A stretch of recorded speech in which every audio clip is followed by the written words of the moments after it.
Well, we just had a lovely, lovely visit this morning from some kids and their counselors from a residential children's home in Spokane.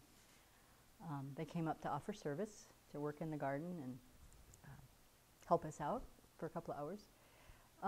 And so for the last maybe over a year or so, I've really been contemplating and studying what His Holiness talks about as the innate root of our compassion, which is, he says, empathy. And I have been testing his, I guess it's his thesis, but it seems to be true that he is of the opinion that human beings in particular are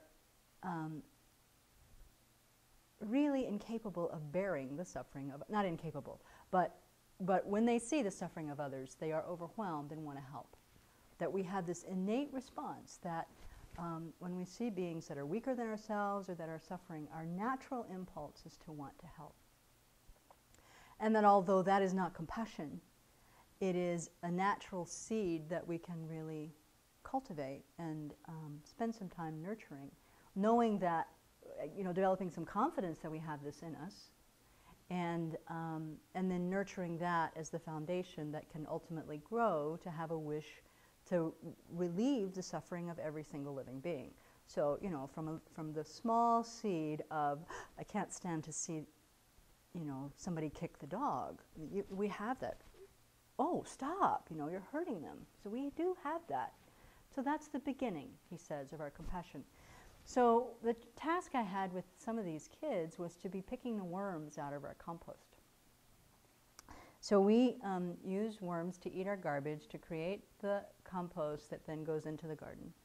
And I've learned that the pH of the soil in the compost is different from the garden soil. So if those worms from the compost pile get into the garden, they will die. So a part of our composting process is picking the worms out of the compost. So we have methods to try to attract the worms into, a place where there's lots of food, so we can, or to take the top off so that it dries out, so they don't like to be there, so we can get them to kind of migrate all to one area. But they still have to be worked with. So it's a great job for kids. But there was one little boy who was kind of interested and kind of not, until he found these little teeny tiny worms. Totally babies. I can barely see them. His 6-year-old eyes are way better than mine. And he just said, "Oh, look at this little helpless one, it's so skinny." And that became his specialty, was to go look through this pile of, mostly done compost, but it's still garbage, looking for the little skinny ones that are so helpless. And he found those, where everybody else was going for the obvious wiggles. And it was just another, such a beautiful illustration of how this kid's innate response for something so tiny and helpless, and how, I don't know, for me, another validation that yes, we have this, yes, the capacity is there for us to expand it, and how sweet. So of course we were reinforcing him tremendously, and everybody, for their good work, because they didn't want the worms to die. That hearing that the worms would die if they got into the garden seemed to kind of elevate their level of quality. They wanted to really get those worms out of there.